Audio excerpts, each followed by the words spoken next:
আজ আন্তর্জাতিক ভাষা দিবস। 1952 সালের এই দিনটিতে ঢাকা বিশ্ববিদ্যালয়ের ছাত্রছাত্রীরা বাংলা ভাষাকে রাষ্ট্রীয় ভাষার স্বীকৃতির দাবিতে আন্দোলন করেছিলেন, শহীদ হয়েছিলেন।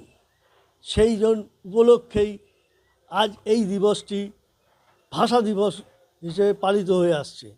কল্যাণীর সেন্ট্রাল পার্কে ভাষা উদ্যান পার্কে এই আজকের দিনটিকে পালিত করা হয়। উপস্থিত ছিলেন পৌরসভার পৌরপ্রধান সহ বিশিষ্টজনেরা। ভারতের সংবিধান স্বীকৃত 22টি ধ্রুপদী ভাষার অন্যতম বাংলা ভাষা। এই ভাষা সুমধুর, আরও তাকে সমৃদ্ধ করার লক্ষ্যেই এই ভাষা দিবসে তর্পণ ও শ্রদ্ধা জানানো হলো। আজকে অমর একুশে ভাষা শহীদ দিবস।